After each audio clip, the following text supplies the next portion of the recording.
Ernesto Martínez nunca imaginó que una simple decisión, tomada con amor de padre, terminaría destrozando su vida. Siempre había creído en apoyar los sueños de sus hijos, especialmente de Fred, su primogénito, un joven introvertido, inteligente, con una mente curiosa y un profundo interés por la informática. Desde los 13 años, Fred había demostrado habilidades excepcionales para comprender el mundo digital. Leía libros de programación, miraba tutoriales durante horas y hablaba con entusiasmo sobre firewalls, algoritmos y sistemas operativos que su padre apenas comprendía. Ernesto, un hombre de 47 años, trabajador de una planta de ensamblaje, no entendía mucho de computadoras, pero sí sabía lo que era tener una pasión, y cuando Fred le pidió una computadora más potente para estudiar ciberseguridad, Ernesto no lo dudó. Vendió su motocicleta antigua y, con ese dinero, le compró una laptop de gama alta. La sonrisa de su hijo al recibirla fue suficiente recompensa. Al principio, todo parecía ir bien.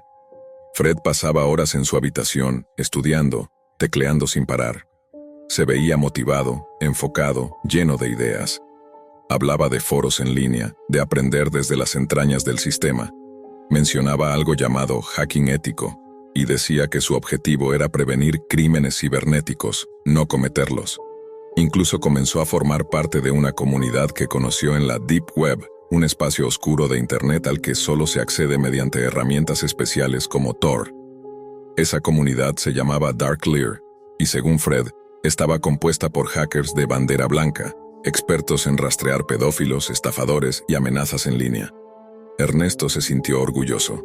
Pensaba que su hijo estaba del lado correcto. Incluso lo presumía con sus compañeros de trabajo.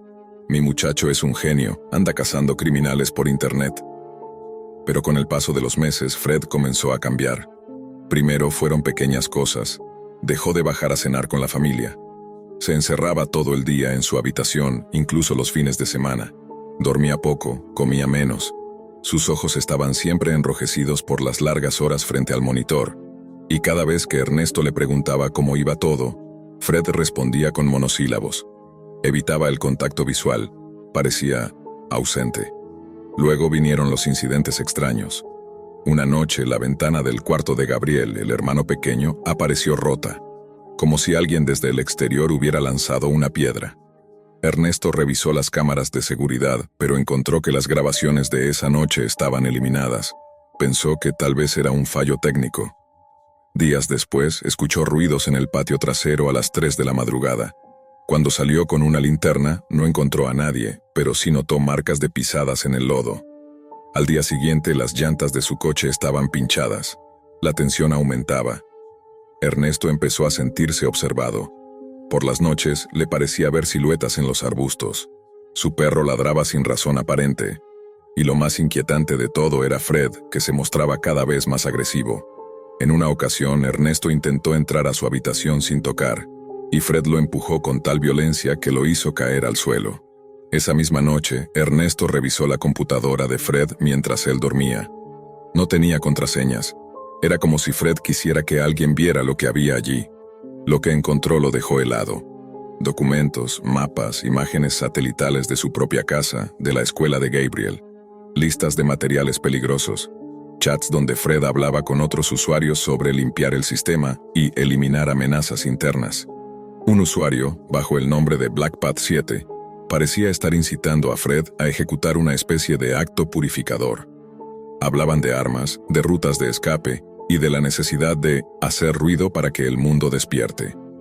Entre los documentos había un manifiesto titulado El juego final, donde Fred detallaba su intención de asesinar a su familia, para luego cometer un tiroteo en la escuela de su hermano menor. Decía que el mundo estaba podrido, que la gente merecía sufrir para aprender. Hablaba de Gabriel como el símbolo de la ignorancia, y de Ernesto como el hipócrita que cría corderos para el matadero. Ernesto, paralizado por el miedo, no supo qué hacer. Quiso llamar a la policía, pero temía que no lo tomaran en serio. Pensó en internar a su hijo, pero necesitaba pruebas más claras. Pasó los días espiándolo, temiendo cada movimiento, cada ruido.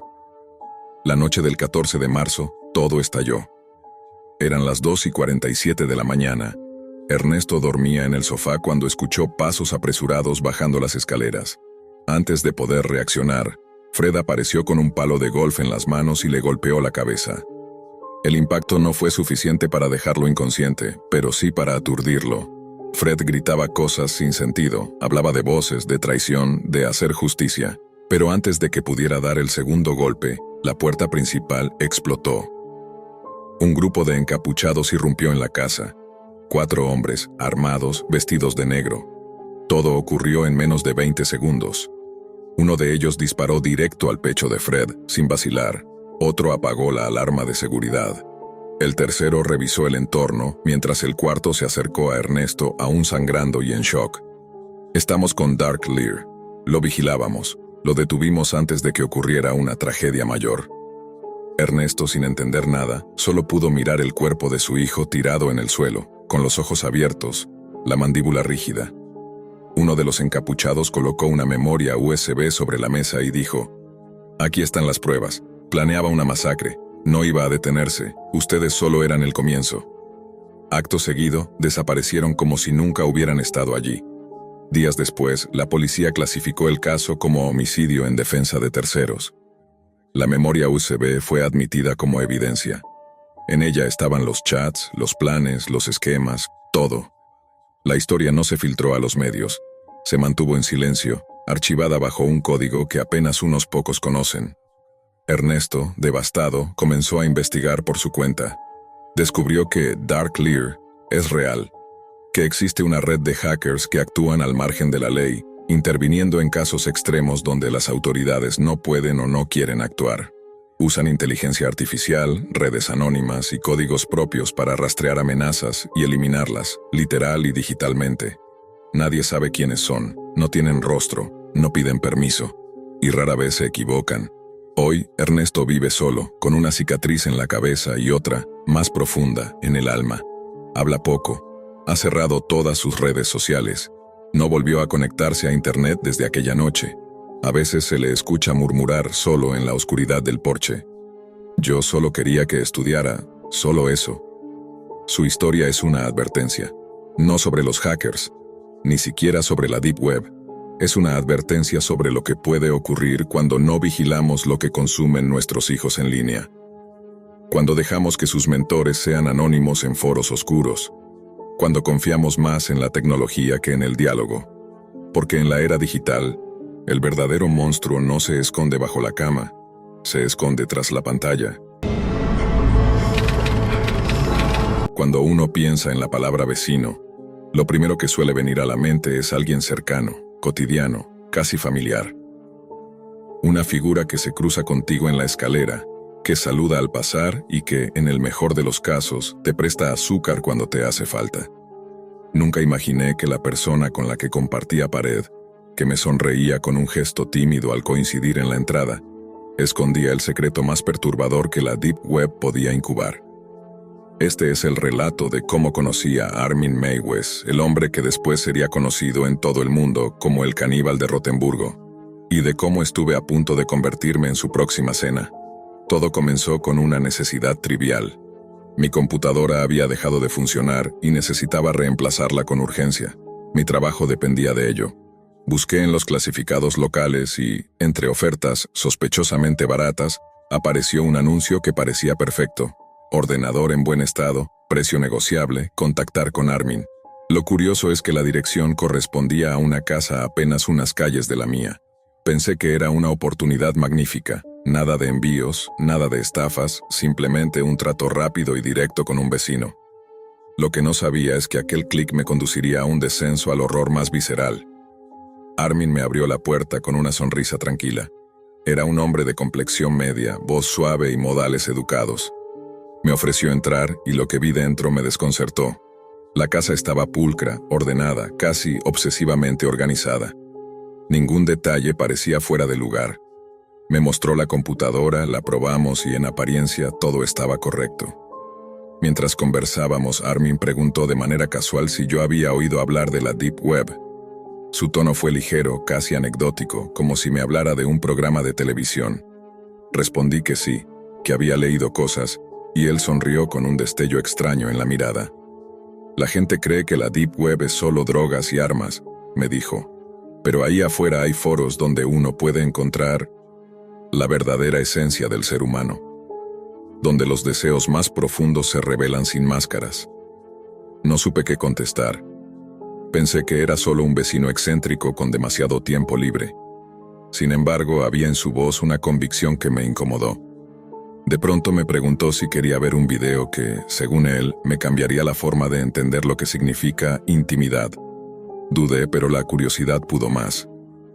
Fue un error que jamás dejaría de lamentar. Armin me condujo a una habitación en penumbra, iluminada únicamente por la pantalla de un ordenador. Allí reprodujo un archivo de video que parecía sacado de las profundidades más repulsivas de la Deep Web. En él aparecía un hombre, desnudo, sentado frente a la cámara. A su lado, otro hombre, Armin, sostenía un cuchillo. La víctima hablaba con voz calmada, incluso sonriente, diciendo que estaba preparado. En ese momento comprendí lo que estaba viendo. Se trataba de Bernd Jürgen Brandes, un hombre que había aceptado ser devorado vivo por Armin. El horror se desplegó ante mis ojos sin filtros. El cuchillo cortaba carne humana mientras la víctima gemía, no de dolor, sino de un extraño éxtasis. Había consentimiento en cada palabra, una especie de pacto macabro que me resultaba inconcebible. El acto era real, crudo, sangriento. No era una película gore, no era un montaje. Era la brutalidad pura de un deseo transformado en acción. Sentí náuseas, el estómago se me revolvió y quise apartar la vista, pero Armin me tomó del hombro con firmeza y me obligó a mirar. «Esto es lo que significa unión», susurró cerca de mi oído. «Compartir la vida misma, absorber al otro para que nunca nos separemos». Me quedé helado. No podía procesar que aquel hombre educado, aquel vecino aparentemente amable, me estuviera mostrando con orgullo un acto de canibalismo real. Y entonces llegó lo peor. Me miró directamente a los ojos y me dijo que yo podía ser parte de su familia definitiva. Intenté reír nerviosamente, fingiendo que todo era una broma, pero él se inclinó hacia mí con una seriedad perturbadora.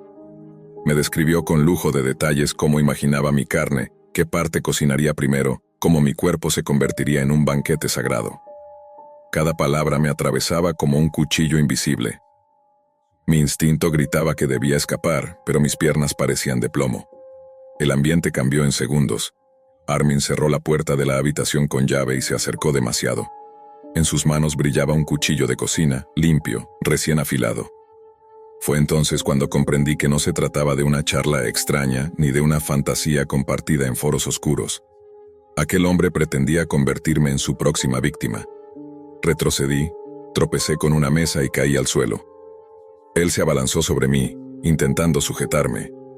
Luché con todas mis fuerzas. El miedo me dio una energía que nunca había sentido antes. Sus dientes alcanzaron mi brazo y mordió con furia. Sentí el desgarro de la piel, el calor de la sangre brotando. Grité con un pánico animal y en ese instante mi instinto de supervivencia me guió. Tomé una lámpara y la arrojé contra la ventana. El vidrio estalló en 1000 pedazos. Sin pensarlo, me lancé a través de los cristales rotos, cortándome el rostro y las manos en la huida. Corrí por la calle desorientado, con el brazo sangrando y la cara ardiendo de dolor. Golpeé la puerta de la primera casa que encontré, y los vecinos llamaron a la policía. Cuando los agentes entraron en la casa de Armin, estaba vacía. Había desaparecido. Todo lo que hallaron fueron rastros de sangre, cuchillos, y un archivo enorme de videos y conversaciones de la Deep Web en las que buscaba activamente voluntarios para ser devorados. Mi vida nunca volvió a ser la misma. El espejo me recuerda cada día las cicatrices en mi rostro. Las noches están pobladas de pesadillas en las que vuelvo a sentir sus dientes hundiéndose en mi piel.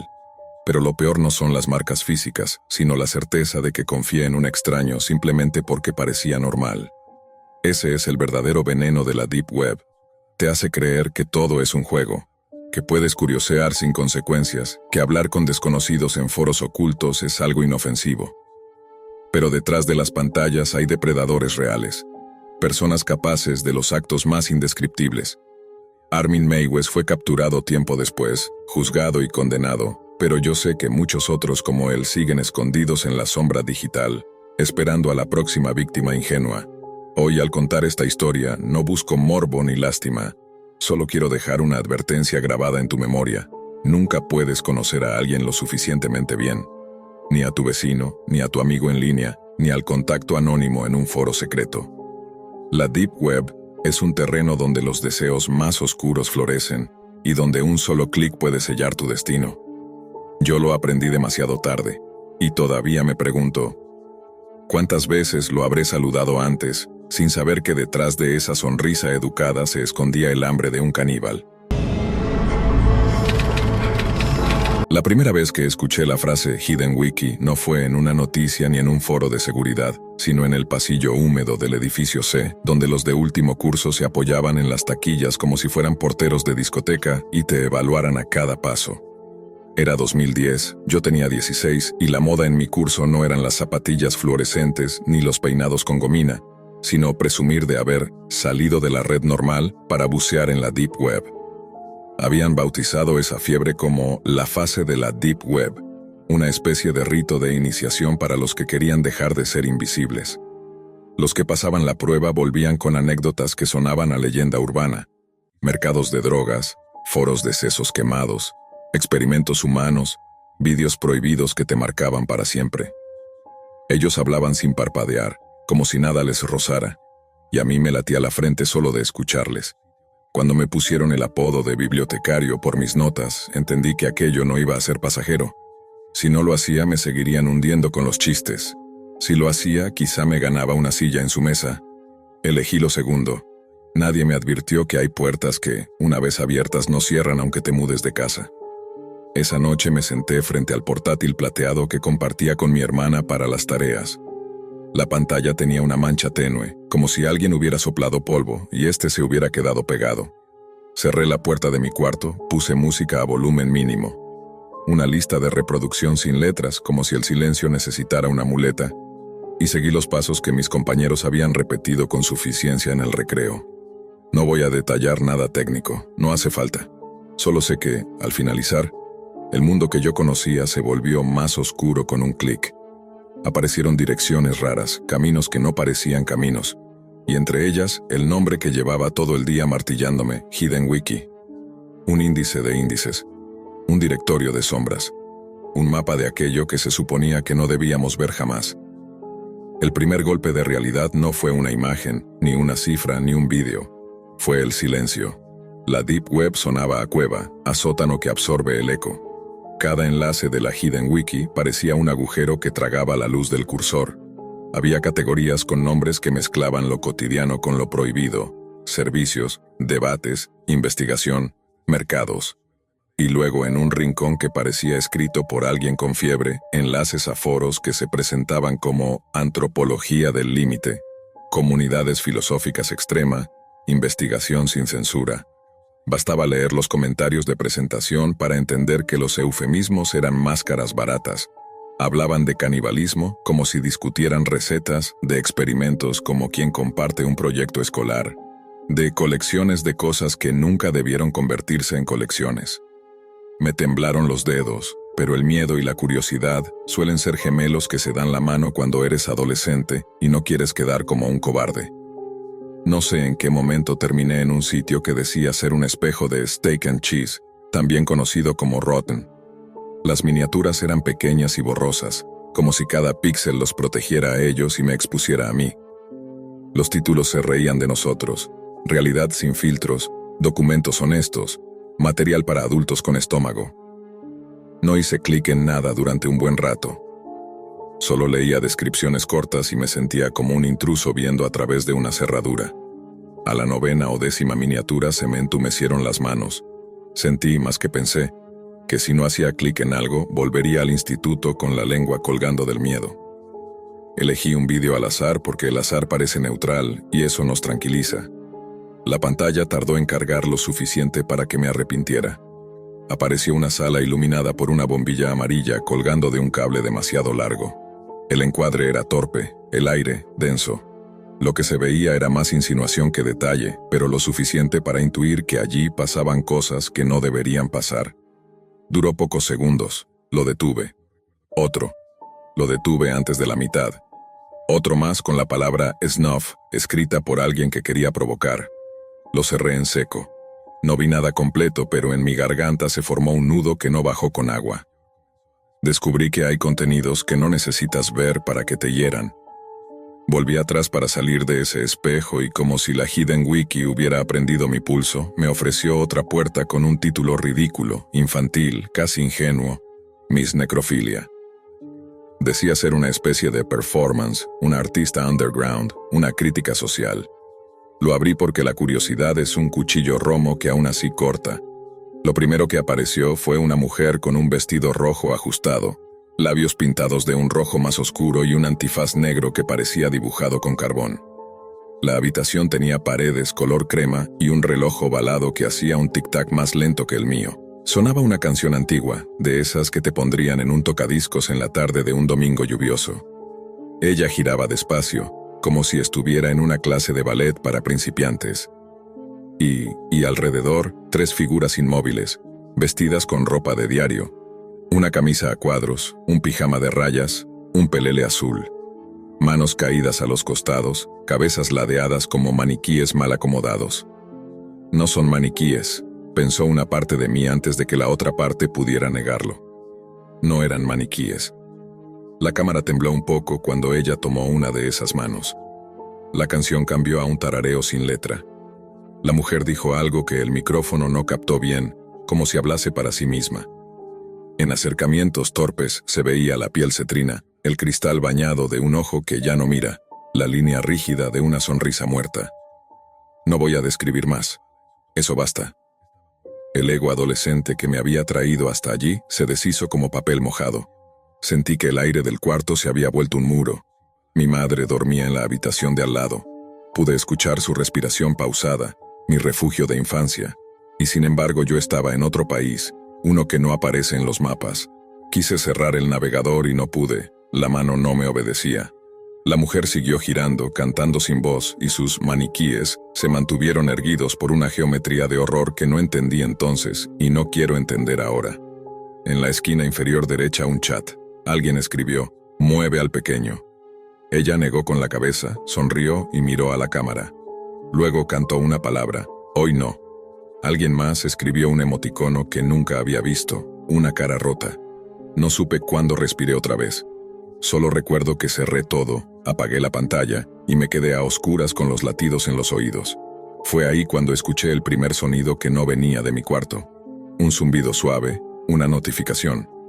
Encendí de nuevo, en la esquina del navegador, una alerta de chat que no recordaba haber activado.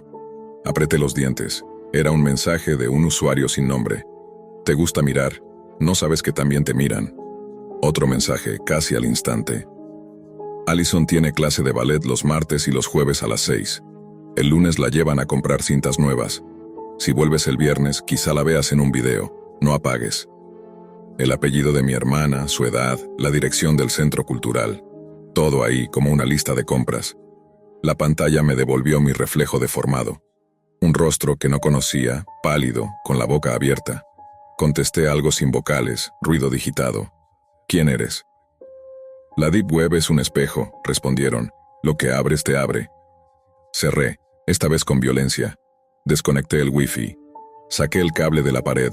Tapé la cámara con una pegatina cualquiera. El silencio que siguió ya no era el mismo. Tenía puntas. No dormí. Fui al cuarto de Allison y me quedé sentado en el suelo, pegado a la pared, escuchando su respiración. Cada crujido de la madera era una intrusión, un paso detrás de la puerta, un guante en la cerradura. A las 6 de la mañana, cuando mi madre se levantó para preparar el desayuno, le dije que me dolía la cabeza y que no iría al instituto. Me miró con una preocupación que era amor puro. No le conté nada. A los 16, la vergüenza pesa más que el miedo.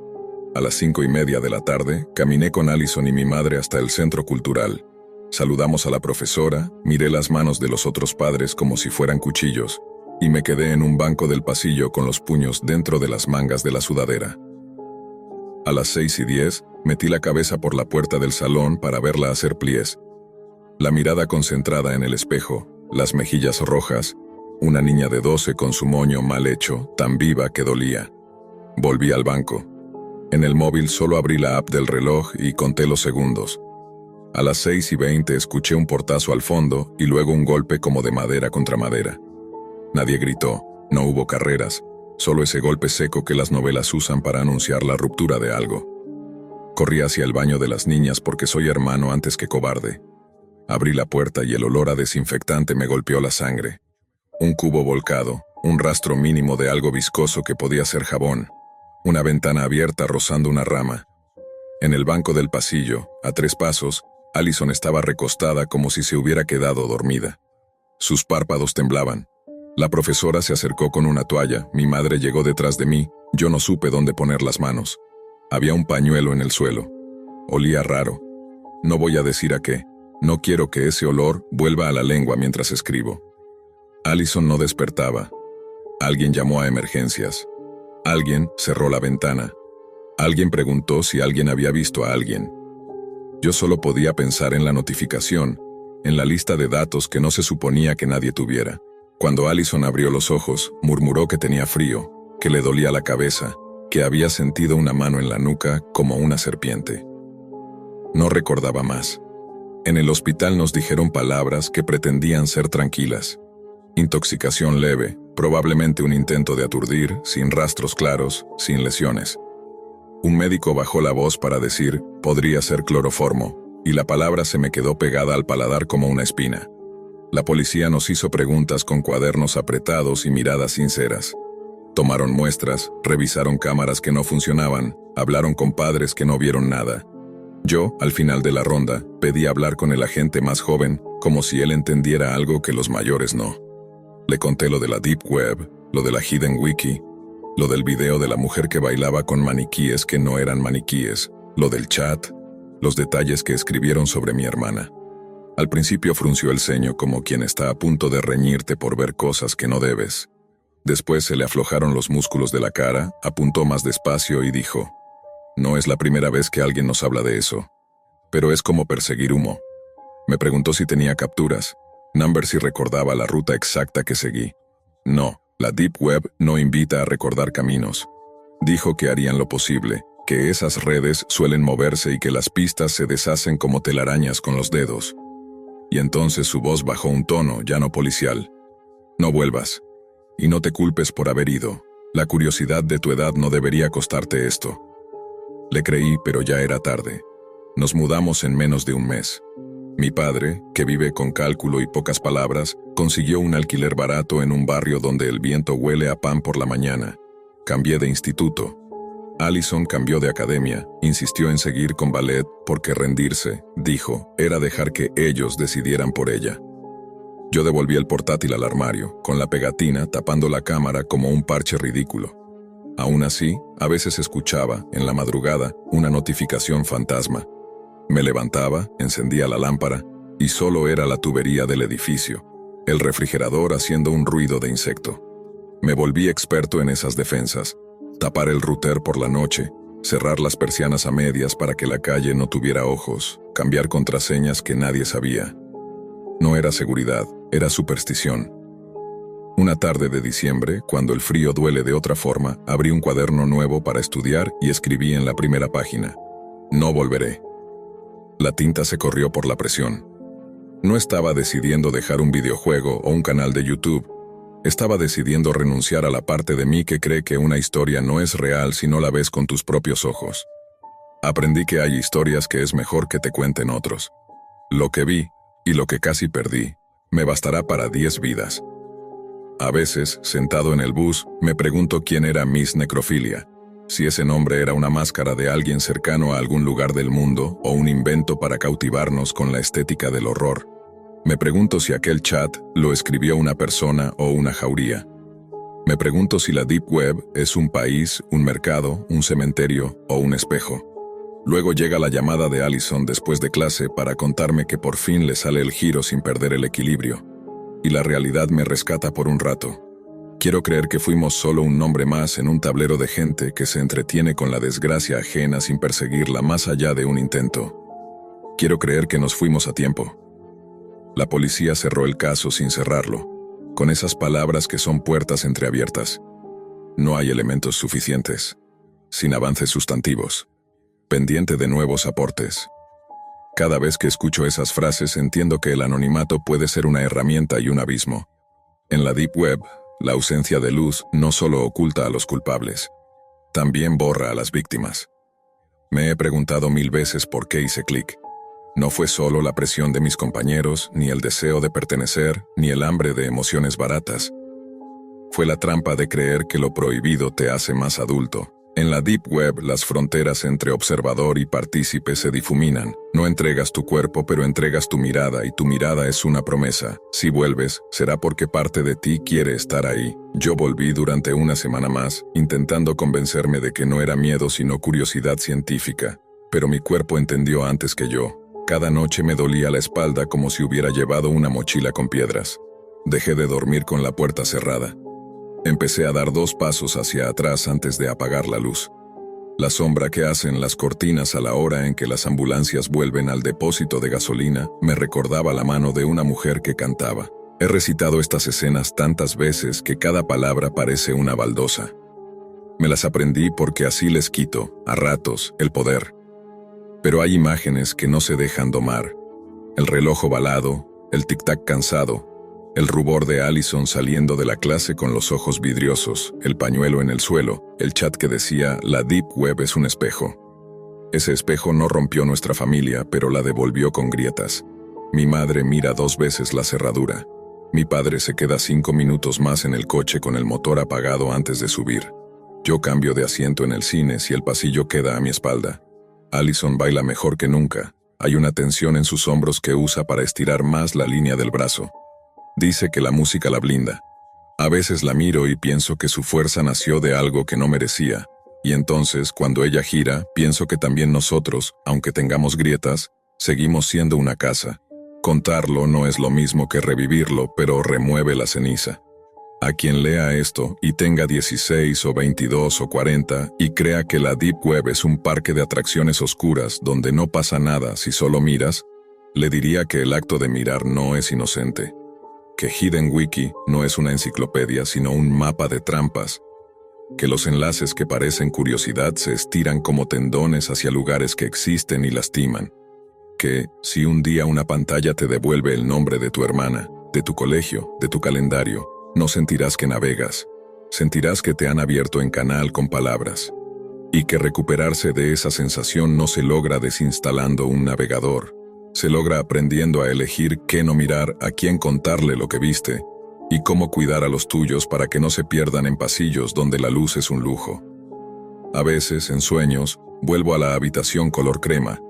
Oigo la canción sin letra, veo la mano de la mujer, noto el peso invisible de las miradas que escriben en un chat los pasos de una coreografía de crueldad. En el sueño me acerco al reloj ovalado y lo detengo. Entonces todo se detiene un segundo. La música, el aire, los bordes. No hay vídeo, no hay chat, no hay Hidden Wiki. Hay una ventana abierta y un cielo de un azul cansado. Cuando despierto, busco con la mano el borde de la cama para comprobar que el mundo sigue firme. A veces tardo unos segundos en recordar que fue real, que aunque cambies de barrio, el espejo te sigue y tú sigues enseñándote a caminar sin mirarte en él. No sé qué habrá sido de aquella cuenta que me escribió, ni de ese círculo que gritaba, hoy no, cuando alguien pedía mover una figura inmóvil. No sé si alguna vez encontrarán a quienes se esconden detrás de máscaras sucias que se creen arte. Sé que la Deep Web no inventó la maldad, solo la ofrece sin cortes. Sé que un clic puede ser una rendija y un salto. Y sé que si alguien está leyendo esto, porque siente la presión de sus compañeros, porque teme parecer cobarde, porque quiere probar, entonces ojalá mi vergüenza y mi miedo le ahorren la necesidad de aprender en carne propia. Nadie te hace más valiente por cerrar los ojos tarde. Más valiente es no abrir la puerta equivocada. A veces pienso que el mundo debería poner señales claras donde el suelo cede, líneas amarillas que digan hasta aquí. La Deep Web es un terreno sin señales y eso hace que muchos confundan libertad con ausencia de guardarraíles. Yo confundí valentía con imprudencia. Y por poco perdemos a Allison. Esa es la verdad desnuda, sin estética, sin metáfora. Si volviera a tener 16, si volviera a estar en el pasillo húmedo del edificio C, y los de último curso se rieran de mis libros y mis apuntes, me gustaría tener la paciencia de aguantar el apodo de bibliotecario y decirles que prefiero los pasillos con luz. Me gustaría poner la mano en una taquilla y sentir el frío del metal, ese frío simple, cotidiano, que no esconde nada. Me gustaría decir con la boca llena de miedo que no me interesa su rito, pero no puedo retroceder. Solo puedo contar, así que cuento. La Hidden Wiki me mostró lo que no quería saber que existía. Stick and Cheese y Rotten me rozaron el estómago sin entrar. Miss Necrofilia me robó la noche con su vestido rojo y su canción sin palabras, y un chat anónimo usó el nombre de mi hermana como arma. Después, el banco del pasillo, la ventana abierta, el pañuelo con ese olor que no olvidaré, la ambulancia con su luz que baila en las paredes. Después, el barrio nuevo, la pegatina en la cámara, mi promesa escrita con demasiada fuerza en la primera página de un cuaderno. Y ahora, esta historia que no tiene capítulos, ni escenas, ni efectos especiales. Solo la voz de alguien que fue empujado por una fase y descubrió que hay pozos profundos disfrazados de pasatiempos. Si has llegado hasta aquí, ojalá no tengas que probar la temperatura de esa agua para creer que quema. Ojalá la palabra Deep Web no sea para ti una aventura, sino un aviso. Ojalá, si la curiosidad se te sube a la garganta, recuerdes que la curiosidad bien entendida lleva casco y linterna y no baja sola. Ojalá el espejo no te atraiga. Y si alguna vez por error entras, ojalá salgas rápido, cuentes lo suficiente para que otros no entren, y te quedes con lo único que merece la pena conservar de aquel mundo. La certeza de que tus ojos, tus manos y el nombre de tus hermanos no pertenecen a ninguna lista de nadie, que son tuyos, que valen más que pertenecer a una mesa en el pasillo de un instituto con las paredes húmedas.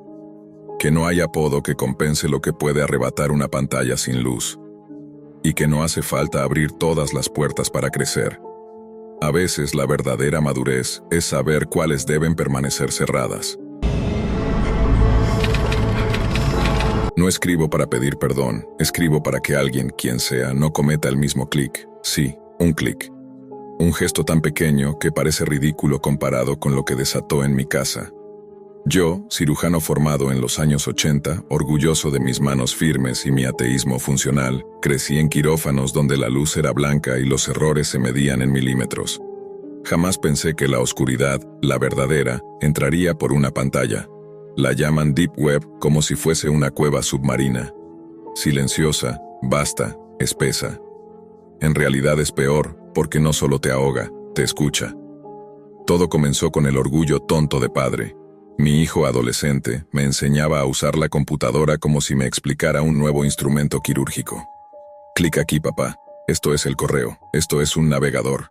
Esto es para buscar. Yo asentía, memorizando rutas como si fuesen arterias. Una tarde, al dejar su laptop en la mesa del comedor, apareció esa notificación. Círculo médico privado. Networking exclusivo para especialistas. Aumente su cartera de pacientes. Era una promesa limpia, con tipografía elegante, el tipo de señuelo que a un médico con reputación le roza el orgullo y le susurra al oído. Tú mereces más. No necesitó contraseña. Se abrió como se abre una compuerta y de golpe, el navegador desapareció detrás de otra ventana, sin logos, sin historial, con una barra de direcciones que no era una barra. No lo sabía entonces, pero había descendido a la Deep Web. El sitio no parecía un sitio. Un cuarto negro con líneas verdes. Un chat que latía como un monitor cardíaco. Un usuario con nombre bíblico, Jordan, me escribió con cortesía profesional. Doctor, bienvenido. Su presencia es un honor. Tenemos una reunión mañana. Networking real. Aquí los médicos de verdad consiguen prosperidad. No se habló de seguros, ni de comisiones, ni de anuncios. Solo de prosperidad. La palabra me atravesó. Mis listas de espera eran decentes, sí, pero yo quería más. Quería público privado, cirugías limpias, la leyenda de mi apellido en placas de bronce. ¿Dónde?, pregunté, y la respuesta llegó en coordenadas y un horario. El mensaje se autodestruyó. Yo sonreí, con esa soberbia ridícula de quien cree que lo invitaron a una élite. La Deep Web te hace creer que te eligió. En realidad, solo te abre la puerta que tú ya querías encontrar. La casa estaba en las afueras, escondida tras eucaliptos. Los autos estacionados eran discretos, pero costosos. Nadie decía su nombre. Adentro olía a cera y metal. Me recibieron con máscaras lisas, sin rasgos, como esas caras de maniquí antes de pintarlas. Jordan llevaba un anillo con una piedra opaca, ni oro ni plata, algo más viejo que los metales. Me llamó colega, me colocó una copa en la mano y me habló como hablan los vendedores que ya saben que vas a comprar. Aquí no hacemos publicidad, dijo. Intercambiamos favores, dejas de pelear por pacientes, ellos te buscan. Hubo una charla breve, palabras sobre excelencia, ética, servicio. Y de pronto la sala cambió de respiración. La alfombra parecía absorber el sonido. Entraron 6 hombres con túnicas negras. Había un bulto envuelto en tela. Latín al fondo, susurros que parecían cuchillas. Ex tenebris. No necesito repetir más. Vieron mis ojos y esperaron mi horror como quien prueba una costura. No fui valiente, fui racional. Es teatro, me dije. Un montaje para probar lealtad. No vi ni quise ver. Oí un llanto ahogado, o quizá lo imaginé. Vi un filo brillar y preferí creer que la sangre era pintura. La Deep Web opera así, te da una salida mental para que te quedes. Te presenta lo imposible y te ofrece la coartada. Solo es un juego. Luego llegó la oferta, limpia como un contrato. Jordan sonrió con esos dientes perfectos que solo tienen los que han masticado el miedo antes. Prosperidad a cambio de un compromiso simbólico, me dijo, y la palabra simbólico fue mi anestesia. Uno de tus hijos, su alma, no ahora, no una muerte. Una entrega a tonterías, pensé. Superstición para descarriados. Mis manos dijeron que sí antes que la lengua. Escribí un nombre en un papel. Lo escribí con mi letra de consentimientos informados. Y temblé después. Pía. 12 años. La más risueña. La que me llevaba dibujos de corazones al hospital. Nadie me obligó. Nadie me amenazó. Usé mi propia lógica para justificarlo. Es solo un rito social, una bobada de club, una firma en un libro sin tinta. Guardé silencio. Bebí. Me fui. La semana siguiente fue un milagro estadístico. Campanas que suenan sin que tú las toques. Referencias que llegaban de la nada. Pacientes influyentes, contratos privados, una mención en un reportaje. Mis manos parecían más seguras, mis suturas más rápidas, mis honorarios mejor aceptados. No le conté a nadie, ni a mi esposa, ni a mi hijo. La laptop volvió a la mesa como si nada, y entonces, cuando mi vanidad alcanzó su punto más cálido, empezó el frío en la habitación de Pía. Primero fueron terrores nocturnos, gritos sin palabras, el cuerpo arqueado como si repeliera una corriente. Ella decía que había monstruos con máscaras lisas en la esquina, que cantaban en un latín que le raspaba los oídos. Le revisé la fiebre, 38,5, luego 39, luego bajaba como bajan los mareas.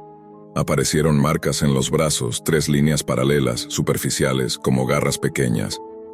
Se rasca dormida, dije en voz alta para oír una explicación. Compramos guantes. Las marcas aparecieron en la espalda. Dermatitis neuropática, diagnostiqué. Los médicos somos expertos en bautizar aquello que nos niega. Pero la Deep Web ya no estaba en la pantalla, estaba en el pasillo, oliendo a ozono y a hierro viejo. Las noches se volvieron territorio enemigo. Los relojes se detenían a la misma hora. La lámpara del pasillo se encendía sola y se quedaba vibrando, como si gotease luz. Pía empezó a hablar dormida con una voz que no le pertenecía, un murmullo bajo que crecía como si empujara desde un pozo. Mi esposa, creyente silenciosa, trajo agua bendita sin decírmelo. Yo, terco, traje antibióticos, ansiolíticos suaves, un monitor para el sueño. No hubo gráficos que me protegieran del sonido del papel doblándose en la cocina. Una noche encontré en la mesa un sobre sin sello ni remitente. Dentro, una tarjeta con el anillo dibujado a tinta y una frase: contrato reconocido. Yo no había contado nada. La Deep Web no manda notificaciones, manda certezas que nadie pidió. Lo confesé.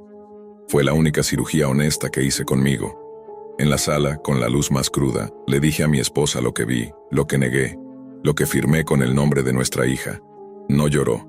Me miró en silencio y en ese silencio aprendí que el desprecio pesa más que la culpa. Llamó a un sacerdote. No uno de sotanas largas y sermones grandilocuentes, sino un hombre cansado que olía a café. Subió las escaleras con nosotros, miró la cama de Pía y habló sin darme sermones. Hay puertas que no cierran con el botón de apagar, dijo. Lo que abriste en esa red, como la llamen, Deep Web, no solo está allá, está en lo que estás dispuesto a creer para conseguir lo que quieres. Pregunté por un exorcismo y él negó con la cabeza. No es cine, es una casa. Las casas se limpian, sí, pero también se abandonan cuando los cimientos se rompen. Hizo una oración corta, puso sal en las esquinas, roció agua que a mí solo me supo a agua. Pía dormía y se retorcía. Su respiración sonaba como si alguien se la contara por ella. Por primera vez no discutí. Me dejó una cruz pequeña y me recomendó distancia. Apaga todo, quema lo que te unió a eso, y vete. El verbo se me clavó entre las costillas. Vete, vender, rematar, huir con la vergüenza de quien se roba a sí mismo. Me reí por dentro. ¿De qué sirve mi prestigio si no puedo proteger a una niña que solo quería que la llevara a la feria? Acepté. No por fe, por miedo. Antes de irnos, quise ser cobarde por última vez. Busqué a Jordan. Encendí la laptop como se enciende una bomba. El navegador sin nombre se abrió solo, como si hubiese estado esperando. «Doctor», escribió él sin saludo, sin demora. «Los contratos no se rompen, se cumplen, le ofrecí todo. Dinero, pacientes, mi reputación entera». Escribí, «Llévame a mí». Respondió con una cortesía sin sangre. «No funciona así. Usted ya eligió, y la Deep Web no olvida». La pantalla parpadeó. Apareció una cuenta atrás que no llegué a comprender si era real o si era mi terror con números. Cerré la tapa, la llevé al patio, la rocié con alcohol, la prendí fuego. El plástico lloró como llora el cable cuando se rinde. El humo olía a goma, a derrota. Mi hijo, desde la puerta, me miró como se mira a un desconocido armado con un encendedor. No me habló en días. Tal vez aún no me habla. Nos fuimos a España con lo opuesto. Vendimos la casa, el auto, los cuadros que no significaban nada. Nos instalamos en un pueblo que aprendió mi acento antes que mi nombre. Dejé de ser doctor. Empecé a ser el curandero. La gente llegaba con dolores que no aparecen en las radiografías, insomnio, heridas que no cierran, ausencias pequeñas. Yo les servía infusiones, imponía silencio, les pedía que se alejaran de pantallas a partir de la tarde, que no siguieran hilos que cuelgan hasta la Deep Web aunque empiecen en una red social luminosa. Al principio me odié por la impostura. Luego acepté que curar no siempre es abrir, coser, cerrar. A veces es apagar, desenchufar, callar. Pía mejoró despacio como curan los árboles.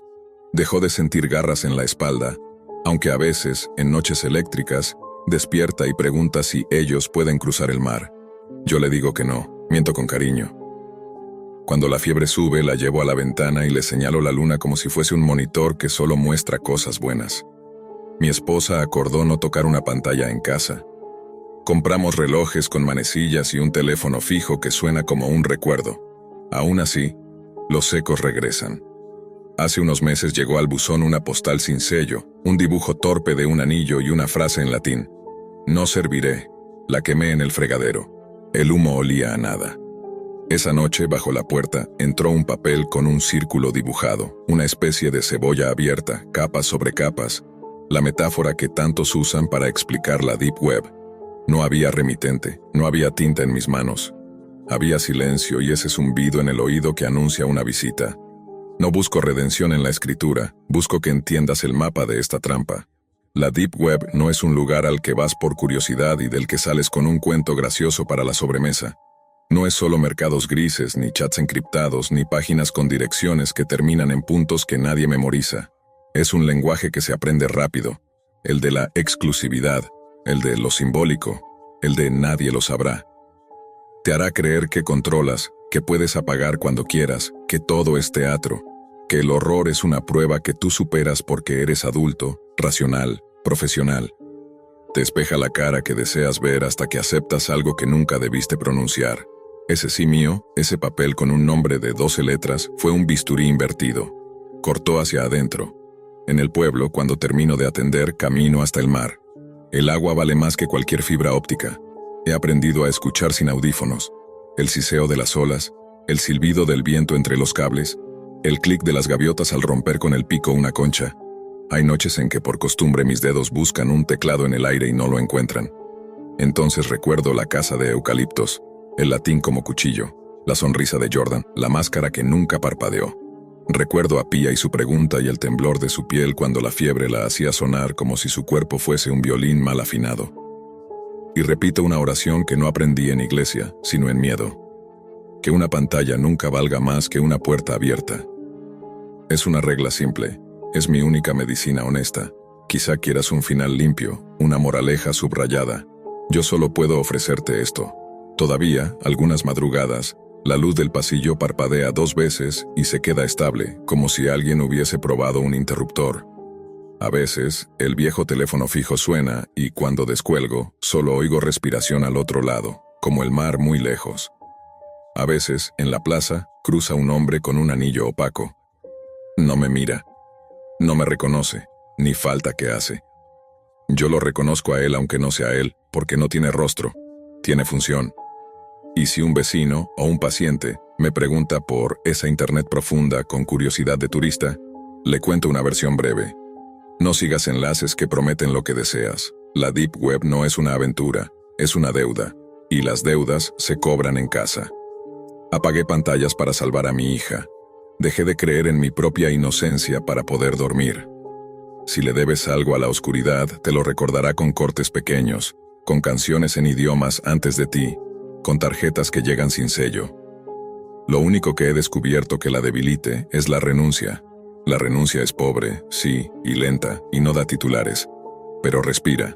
Si esto te suena exagerado, estás a un clic de comprobarlo. Si te suena prudente, quédate aquí, en la orilla. No todos los abismos necesitan héroes. La mayoría solo necesita gente que no salte. Y si aún así decides bajar, recuerda, cuando la invitación te hable de prosperidad, pregúntate qué nombre escribirías en el papel. Si puedes imaginarlo, ya estás entrando. Si te niegas a pensarlo, quizá aún tengas salida. Yo elegí mal. No busco piedad. Solo que, cuando escuches Deep Web, no pienses en misterio romántico ni en atajos para tu ambición.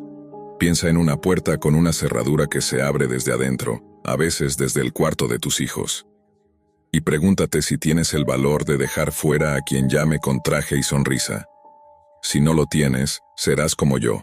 Un doctor que cambió las agujas por infusiones, los quirófanos por cocinas, las pantallas por ventanas abiertas.